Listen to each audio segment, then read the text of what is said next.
Bonjour à tous et bienvenue dans cette nouvelle édition du Grand JT des Territoires. Cette semaine, place à une édition spéciale, une rétrospective de vos reportages préférés pour vous faire revivre l'actualité de vos régions autrement. Voici d'ailleurs le tout premier reportage. À Trélières, Guillaume recherche désespérément un boucher qualifié pour faire tourner sa boutique. Mais depuis le début de ses recherches, les candidats ne se bousculent pas au portillon. Les seuls CV qu'on peut avoir, beaucoup, c'est pour des prestataires de services. Alors c'est très bien, hein, mais c'est des emplois ponctuels. C'est vraiment en cas de coup dur ou des choses comme ça. C'est un peu démoralisant. Oui, on se demande bien si on va y arriver un jour ou pas. L'année dernière, il pensait avoir déniché la perle rare après avoir convaincu un boucher prestataire, c'est-à-dire un indépendant recruté sur une mission ponctuelle, de s'engager en CDI dans sa boucherie. Mais quelques mois après, celui-ci a préféré quitter son poste. Au fur et à mesure des semaines qui passent, on a réussi à négocier à ce qu'il puisse rester avec nous en CDI.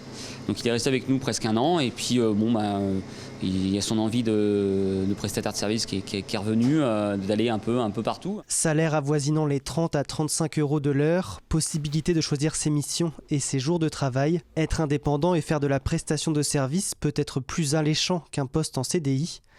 Après avoir fermé sa boucherie, Anthony Louera a opté pour cette façon de travailler il y a 3 ans. Il s'étonne de voir beaucoup de jeunes s'y mettre aussi. Est-ce que c'est un phénomène de mode ou un confort de vie qu'ils veulent aujourd'hui s'oriente beaucoup plus sur la prestation que d'avoir des ouvriers sédentaires? Alors que il faut bien calculer le pour et le contre et puis il faut surtout être armé au niveau métier pour pouvoir le faire aussi, quoi. En France, il y aurait environ 5 à 6 000 postes de bouchers à pourvoir. En France, la désertification médicale est un enjeu majeur. De nombreux Français rencontrent des difficultés pour avoir accès aux soins faute de professionnels s'exerçant près de chez eux. Alors pour contrer ce fléau, la commune de Lamennais, dans la Sarthe, a opté pour une box médicale. Présentation avec LMTV Sarthe, Prune Avemani. À Lamennais, pas de médecin, mais une box médicale depuis novembre. Un ancien conteneur maritime transformé en salle de téléconsultation, accessible à tous gratuitement pendant 1 heure. Vous pouvez arriver devant la box et scanner le QR code ou appeler ce numéro. Et si la box est disponible, on vous donne un code et vous entrez tout de suite. Comptez entre 5 et 15 minutes pour avoir un rendez-vous avec un médecin généraliste ou un spécialiste dermatologue, gériatre ou pneumologue. Ce sont des médecins qui sont sur le territoire national, donc partout en France. Ce sont des téléconsultations qui sont entièrement remboursées par la sécurité sociale. Il n'y a pas de dépassement d'honoraires ni pour les médecins généralistes ni pour les spécialistes. Une fois que vous êtes installé ici, le médecin va apparaître et va vous guider en fait pour l'utilisation des dispositifs connectés. En tout cas, ça permet de faire une première levée de doute et d'orienter ensuite vers le spécialiste nécessaire. Et la formule fonctionne, 18 boxes médicales en France et une première dans le département, avec déjà plus de 100 consultations en 5 mois dans cette commune de plus de 900 habitants. Tous ceux qui ont utilisé sont satisfaits. Pour l'instant, ça permet de combler ce manque d'accès aux soins. Comme Christiane, nouvelle habitante à La Ferté-Bernard, elle n'a pas encore de médecin traitant. Ouvert 7 jours sur 7, on peut avoir l'ordonnance et c'est important d'avoir quelque chose. Voilà. Une ordonnance directement imprimée sur place et entre chaque patient, la box est stérilisée pendant 15 minutes grâce au rayonnement UVC et au plafonnier désinfection. En octobre prochain, LVMH proposera la nouvelle édition d'un événement important du groupe, les Journées particulières. C'est un focus au cœur des coulisses des maisons pour découvrir les ateliers et leur savoir-faire d'exception. Pour l'occasion, Antoine Arnaud nous ouvre les portes de cet événement unique et en avant-première. Regardez. Qui n'a jamais rêvé de découvrir les coulisses des grandes maisons de luxe ? Depuis 2011, le groupe LVMH organise les Journées particulières. Une manière originale de plonger le grand public dans les ateliers et les lieux iconiques de ces maisons à la rencontre des artisans. Nous voulons offrir au public bien plus qu'une visite. Nous voulons lui permettre de comprendre d'où vient le rêve, de découvrir ce qu'il y a derrière chaque création et toujours de partager une partie de cette magie avec lui. Dior, Céline, Vuitton, Bulgari ou Loro Piana ouvriront leurs portes pendant 3 jours. Au total, 46 maisons du groupe LVMH dans 11 pays proposeront au public de nombreuses expériences inédites, comme ici, chez Ruinart. Notre tout nouveau pavillon Nicolas Runard qui a ouvert ses portes en 2024, fleuron de l'œnotourisme en Champagne, pour découvrir sa belle boutique et son nouveau bar. Il y aura également une expérience immersive nocturne pour découvrir nos caves classées à l'UNESCO et également découvrir notre vignoble, notamment à Tessy. Une occasion de découvrir les savoir-faire de métiers d'excellence. C'est vraiment incroyable de pouvoir montrer que derrière, on part de matières premières brutes pour arriver au produit final qu'ils trouvent dans leur rayon tous les jours. Les journées particulières se dérouleront les 16, 17 et 18 octobre prochains. Les inscriptions s'ouvriront au mois de septembre et c'est entièrement gratuit. Acheter une voiture est devenu ces dernières années un véritable casse-tête. Entre la hausse des prix et la crise que traversent les constructeurs automobiles, cela décourage beaucoup d'entre nous de le faire. Pour y remédier, 2 communes de la Loire proposent une location de véhicules en libre service, une solution économique et écologique. Vous allez voir ce reportage de TL7, Thibaut Rivière. Au milieu de la place Louis Vidon, la voiture Cities nous attend. Pour la réserver, il faut un abonnement sur l'application et suivre les étapes d'état des lieux et de réservation. Donc là, on va pouvoir avoir accès au véhicule. Les clés, du coup, vont se situer au niveau de la boîte à gants, où je vais pouvoir avoir accès à mes clés pour démarrer. Dans la boîte à gants, 2 cartes essence sont également disponibles. Ce service est utilisé tout d'abord par les agents des communautés de communes et de la réserve du Pilat, mais aussi par les habitants de Pélussin et Bourg-Argental. Moi, je suis architecte et c'est pour me rendre sur les chantiers, participer à des réunions au sein de ma semaine de travail. Moi, ça m'a évité d'acheter une voiture, très clairement. Donc c'est pas négligeable à l'échelle d'un foyer. Cette voiture appartenait à la réserve du Pilat et a été cédée à Cities, un moyen de faire des économies tout en proposant un service à la population. Les institutions, mais aussi les entreprises, on a tendance à avoir une flotte de véhicules assez large. Donc l'idée, c'était de mutualiser un véhicule pour essayer de réduire au maximum son temps de stationnement et qu'il soit utilisé le plus possible. Au niveau essence, on va du coup l'avoir compris dans le prix de la réservation. Donc ça nous permet d'économiser un peu d'argent. Et on va aussi du coup toucher un pourcentage sur les réservations effectuées par nos partenaires professionnels ou par des particuliers. Un service disponible aussi à Saint-Étienne, mais dans le Pilat, il faut rendre la voiture à son emplacement. En plus de l'abonnement, il faut bien évidemment payer le coût du trajet, réaliser les mêmes étapes qu'au départ. Et ça y est, la voiture est disponible à d'autres personnes.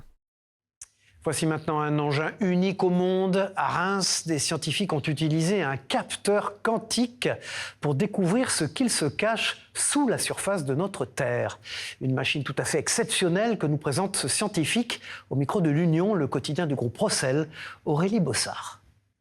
Alors voilà, nous ne sommes pas sur le versant d'un volcan, mais dans le centre-ville de Reims. Sous nos pieds, il y a un fossé médiéval et nous avons un capteur quantique sur un rover qui est lié au programme Ficus, financé par l'Union européenne, et qui va toute la semaine faire des points de mesure sur cette place pour redécouvrir ce fossé médiéval avec une technologie inédite, le quantique. La société Exail a développé ce capteur qui est unique au monde au niveau industriel pour aider les géophysiciens à détecter des différences de densité entre sous nos pieds et le centre de la Terre. Et ici, nous sommes accueillis par le BRGM, le service géologique français, qui a identifié ce site comme étant un site très adapté pour tester les capacités de cet outil. L'avez-vous remarqué, de plus en plus de grandes surfaces investissent les réseaux sociaux et notamment le réseau TikTok. Les employés se mettent en scène au milieu des rayons, ils cumulent des millions de vues d'ailleurs. Est-ce un simple buzz ou une vraie stratégie de communication? Réponse à Lacanau en Gironde avec ce reportage de TV7, la chaîne du groupe Sud-Ouest. Juliette Huard.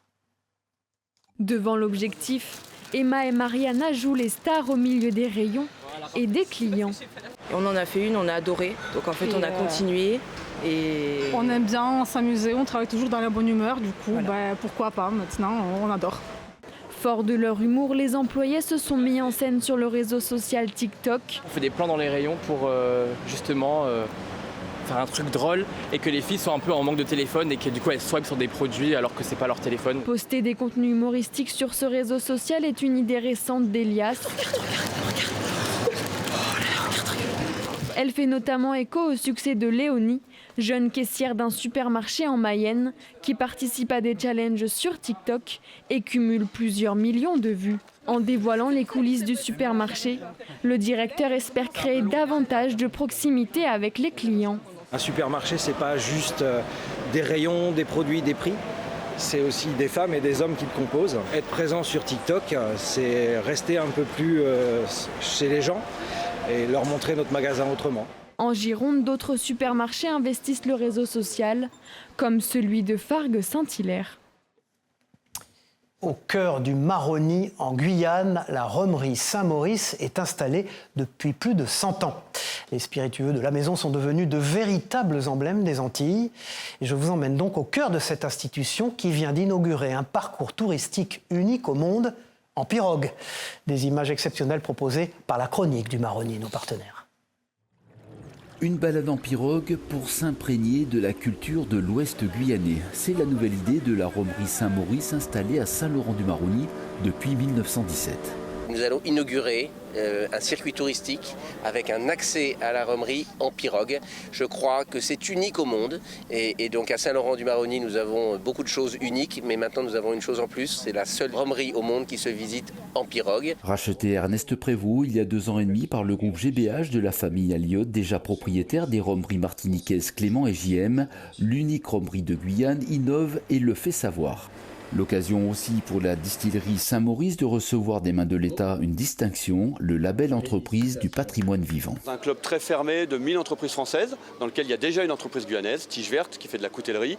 Et ce label, il reconnaît une l'excellence d'un savoir-faire, et puis la rencontre entre une tradition séculaire et puis une capacité d'innovation. L'entreprise a aussi décidé de doubler sa production d'ici 1 à 2 ans en faisant l'acquisition de terres agricoles sur le plateau des Mines, à quelques kilomètres de Saint-Laurent, et la création de plusieurs emplois dans le secteur agricole sont aussi prévus. On est très heureux de s'associer d'abord aux planteurs guyanais qui nous accompagnent, mais aussi d'augmenter un peu la capacité de produire de la canne. On a monté une école de formation qui s'appelle l'école des métiers GBH à Cayenne. On est convaincus que c'est la responsabilité des entreprises d'aider cette jeunesse guyanaise à être mieux formée. Même si la priorité reste le marché guyanais, les bouteilles seront aussi progressivement mises à la vente en hexagone et en fonction de la demande à l'international.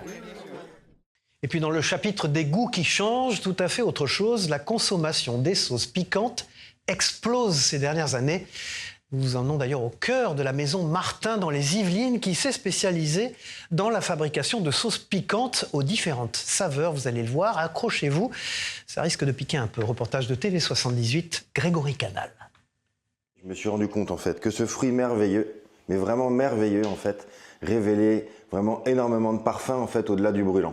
C'est dans ce local à Viroflay que tout a commencé. En 2019, Anna, Benjamin et Jean-Baptiste, 3 cousins chefs cuisiniers, fondent Maison Martin, une fabrique indépendante de sauces et condiments piquants. En remplissant les bouteilles à la main en fait avec un entonnoir à piston, donc dans une marmite qui faisait 25 litres, on a fait comme ça à peu près 300 000 bouteilles sur 2 ans et demi. Aujourd'hui, la production a été délocalisée dans une fabrique dans le Loir-et-Cher. Là-bas, les piments essentiellement cultivés en France l'été sont broyés et fermentés pour être conservés dans des fûts pendant 1 ou 2 ans.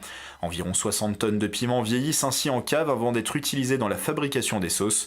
Leurs recettes sont en revanche toujours imaginées dans les Yvelines à Viroflay. Ici, c'est les laboratoires, c'est la cuisine de recherche et développement. Hein. Donc c'est là où vont être créées en fait toutes les recettes de chez Maison Martin. Vous voyez, c'est pas très compliqué. Hein. On a des petites casseroles, une balance, des épices, des purées de piment. Et là, on fait des essais et des essais. Et on recommence. Il faut savoir qu'à peu près, sur à peu près 100 essais que je fais, il y a peut-être à peu près 2% même pas des sauces en fait qui voient le jour après en termes de commercialisation. Une vingtaine de sauces sont au catalogue en ce moment. Maison Martin prévoit de produire 1 million de bouteilles cette année. Depuis sa création il y a 6 ans, l'entreprise ne cesse de se développer. On est sur un marché en fait émergent un petit peu de la sauce piquante en France. On est plutôt un pays qui a une culture du poivre plutôt qu'une culture du piment. Mais néanmoins, c'est un marché en très forte croissance. Il y a des émissions dans tous les sens. Il y a des choses pimentées qui sortent tous les jours. Donc on est vraiment sur une trend là assez forte. En France, les ventes de sauces piquantes auraient grimpé de 30% en 5 ans. Le marché mondial représenterait aujourd'hui plus de 3,5 milliards d'euros. Et puis, avis aux plus gourmands d'entre vous, restez bien avec nous. Je vous propose de plonger au cœur de la fabrication des craquelins de Saint-Malo, un biscuit à la recette ancestrale qui traverse les générations depuis des centaines d'années. Un véritable emblème de la gastronomie bretonne aussi, que nous présente notre partenaire TVR. Regardez. Un geste simple, de bon matin, ravivant les souvenirs de chacun. À Saint-Malo, 100 000 de ces fameux biscuits sortent chaque jour des fours de l'entreprise centenaire, les Craquelins de Saint-Malo. 2 fois par semaine, le mercredi et le vendredi, l'usine ouvre ses portes pour faire découvrir un savoir-faire ancestral. Je vais vous inviter à me suivre et du coup on va commencer la visite sur le pétrissage. On fabrique un craquelin avec de la farine, levure, œufs et de l'eau. Et donc là vous voyez le résultat qu'il a mis sur son plan de travail juste en face. Donc ça va nous donner quand même une pâte assez épaisse, assez dense, un peu comme une pâte à pizza si vous voulez. Une première cuisson à 90 degrés et après par la suite une deuxième cuisson au four à 280 degrés maximum. Les premières traces du craquelin remontent au Moyen-Âge. Aujourd'hui, la visite de l'atelier lui offre une seconde jeunesse. Ça nous permet de présenter le savoir-faire du craquelin, de raconter l'histoire des craquelins. C'est important parce que c'est un produit atypique. Ça permet de faire vivre le craquelin et de l'actualiser. Voilà, de dire que c'est un produit d'aujourd'hui. Parce que parfois ça peut rester dans l'esprit de beaucoup le produit de nos grands-parents, de nos arrière-grands-parents, etc. et avec une image un peu vieillotte. Nous, on veut vraiment démontrer que le craquelin, c'est un produit d'aujourd'hui, qu'on peut l'utiliser en cuisine, qu'on peut venir voir, découvrir son savoir-faire, voilà, et qu'on peut vraiment l'utiliser à la maison de façon assez originale. Après la visite, place à la dégustation du craquelin et ses recettes revisitées par Pascal Raffray, chef restaurateur à La Fresnay. Découvrir un savoir-faire local à travers sa production, c'est une façon originale de penser le tourisme. Et puis avec les beaux jours de ces dernières semaines, voici une idée de sortie originale pour les amateurs de nature avec ce parcours de randonnée les pieds dans le vide. Installé dans les Vosges, il accueille chaque année des passionnés de découverte. Présentation avec ce reportage de Vosges TV, Hugo Desmoulières et Denis Lequen. Tu le raccroches. Voilà, pareil pour le deuxième, très bien. C'est la seule rando ferrata en accès libre dans le massif des Vosges. Située à Bussan près de la source de la Moselle, elle est prisée dès l'arrivée des beaux jours par les amoureux de sensations et de vertiges. Ici, près de 2000 personnes par an déboursent 18 € pour une location d'un baudrier, tandis que d'autres usagers grimpent avec leur propre matériel. Seuls 20% d'entre eux sont accompagnés d'un moniteur. On profite de cette journée de beau temps pour découvrir cette via ferrata dont on a entendu parler depuis pas mal de temps. C'est l'alternance entre marche et grimpe qui caractérise cette rando ferrata. Après quelques mètres sur le plat, déjà une première roche à gravir. Une bonne façon de se mettre en jambes et d'assimiler le fonctionnement des mousquetons sur la ligne de vie. Viennent ensuite des secteurs plus techniques, le vide sous les pieds et des chemins plus escarpés. Le terme rando ferrata a été uniquement créé sur Bussan, on va dire, et donc c'est accessible aux gens qui sont en capacité de savoir utiliser le matériel en sécurité. Il faut des qualités de grimpeur et des qualités de randonneur. Cette voie créée en 2007 nécessite de l'entretien dont se charge Mathieu François, missionné par la commune pour 3 passages annuels. Il y remplace les attaches endommagées et adapte régulièrement le parcours qui pourrait bientôt évoluer. Peut-être essayer d'impulser quelque chose pour les 20 ans, rajouter un élément supplémentaire ou sur une autre partie plus basse qui est faisable aussi, des tyroliennes, des choses comme ça. C'est à discuter. Derniers efforts pour accéder au sommet et enfin profiter de la vue avec en arrière-plan la plaine alsacienne. Des instants suspendus dans le vide qui valent assurément le détour. Partons maintenant en Haute-Savoie dans ce journal. Nous allons découvrir Tanguy, qui exerce le métier de maréchal ferrant. Une profession ancestrale, discrète, mais toujours essentielle au monde du cheval. Entre passion, patience et force physique, 8 Mont-Blanc nous dresse un portrait authentique de ce métier. Myrtille Laurent Bourriou. Entre la fumée du fer chaud et le souffle du cheval, le métier de maréchal ferrant est un ballet de gestes précis. Depuis 10 ans, Tanguy Buot passe de ferme en ferme pour entretenir les sabots, ferrer ou simplement ajuster la démarche. Alors moi à la base, j'étais pas du tout du milieu de la maréchalerie ni dans les chevaux. Et en fait, moi ce qui m'a attiré, c'était à la base, je voulais travailler avec les animaux et travailler l'acier. Et en fait, mes parents, quand ils m'ont demandé ce que je voulais faire, je leur ai dit ça. Ils m'ont dit, écoute, il n'y a pas 36 métiers, on peut essayer maréchal ferrant. Et j'ai adoré. Un choix évident qu'il a mûri très tôt. Depuis, Tanguy vit au rythme des rendez-vous. Chevaux, poneys, ânes, poulains, tous ont leurs besoins et surtout leur humeur. J'essaie toujours de les approcher hyper doucement pour qu'ils comprennent que je ne suis pas là pour leur faire mal. que je suis pas agressif. Parce que vu que ça reste des proies, tous les équidés sont des proies, et du coup, forcément, de leur instinct, dès qu'ils se sentent bloqués, dès qu'ils se sentent pris ou agressés, ils veulent se barrer. Un savoir-faire technique, mais aussi une affaire d'écoute. Que ce soit des chevaux ou des propriétaires. Une bonne gestion des émotions. Après, généralement, les chevaux nous aident beaucoup à avoir ça. Un métier qui demande de l'écoute, mais surtout de l'endurance. Ouais, faut se tenir quand même un peu, s'il te plaît. Merci. Entre les déplacements, le poids des outils et la posture courbée, le corps est mis à rude épreuve. Tous les jours, c'est fatigant, ouais, ça c'est clair. Que ce soit pour le dos, physiquement, ou que ce soit pour le reste, les genoux aussi, les poignets, toute l'anatomie prend cher. Sous le bruit du marteau et l'odeur du fer chaud, Tanguy façonne, ajuste, soigne. Entre métal et vivant, il perpétue un savoir-faire rare, forgé dans la passion. Et puis laissez-moi vous présenter maintenant ce couple insolite, Audrey et Kevin. Ils récupèrent les bouchons de champagne pour les transformer en figurines de pop culture, telles Harry Potter, les Simpsons, Obélix ou encore Tintin. Ces Mosellans ont une imagination sans fin. Voici leur portrait proposé par notre partenaire Moselle TV. Regardez. À l'aide d'un simple pinceau et beaucoup d'imagination, Kevin s'apprête à transformer ce bouchon en liège en véritable figurine de pop culture. L'idée, c'est d'avoir des bouchons qui soient assez larges. On ne va pas prendre des bouchons de vin parce que sinon, ça ne va pas permettre de faire la tête des personnages. Après une première couche de gesso, puis d'une sous-couche, le dessinateur amateur s'attaque désormais au contour. Sur ce bouchon de seulement 48 mm de haut, chaque trait devient un véritable exercice de précision et de patience. C'est pas comme un crayon de papier, une fois qu'on se loupe, ça part plus et il faut recommencer après de zéro. Le bouchon se couvre de plusieurs couches de couleurs. Puis Audrey l'habille en collant des accessoires fabriqués à partir de carton recyclé. Si on lui enlève sa petite oreille, on voit quand même un petit peu moins le chat. Que dès qu'on rajoute les petites oreilles, tout de suite le personnage se dessine beaucoup mieux. Ça les rend encore plus vivants, je ne sais pas si c'est le bon mot, mais en tout cas on se les représente encore mieux.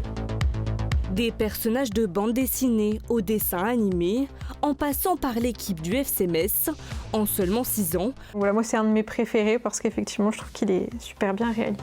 Le couple a fabriqué plus de 500 mini-figurines. Il y a pas mal d'univers qu'on apprécie, donc on se dit ah bah tiens maintenant on peut peut-être aussi adapter cet univers-là. Les copains aussi qui nous disent ah mais vous pourriez aussi faire cet univers-là, cette collection-là, etc. Donc au final, on a récupéré plein d'idées un petit peu partout. Maintenant, voilà, ça donne cette collection-là qui continue de s'agrandir encore. Encore, et surtout pas question de les vendre. Le duo messin continue de créer ces petits bouchons par passion pour enrichir leur collection personnelle ou simplement pour les offrir à leurs proches. Bulle, douceur et relaxation dès le plus jeune âge, les spas pour bébés séduisent de plus en plus de parents en quête de bien-être pour leurs enfants. Ces établissements proposent des bains sensoriels et des massages adaptés pour favoriser le développement des nourrissons. Écoutons justement la gérante d'un spa pour bébés à Albi, dans le Tarn. La Dépêche du Midi l'a rencontrée. On a plus spécifiquement chez les bébés au niveau de la digestion, les coliques qu'ils ont souvent petits, donc les aider effectivement au niveau de la digestion. Et après c'est beaucoup sur la mobilité puisque du coup ils se retrouvent dans l'eau. C'est comme s'ils étaient un peu en apesanteur, ils n'ont pas leur poids et on va voir très vite le bébé se mouvoir, donc il prend connaissance avec l'eau. Le papa, la maman, les deux viennent et partagent un moment et voient leur bébé. Finalement c'est un peu les débuts où on le voit bouger tout seul. Coucou. Déjà, parce que lui il voit pas trop, donc on y va doucement, c'est tout nouveau. Ouais. Et puis voici un sport très insolite, le foot-golf. Ici, fini les clubs de golf, les joueurs jouent un 18 trous en frappant au pied avec un ballon de foot. Il faut donc avoir la concentration de Tiger Woods et la frappe de Kylian Mbappé. Immersion lors d'une compétition avec ce reportage de Télé Nantes en Loire-Atlantique. Regardez.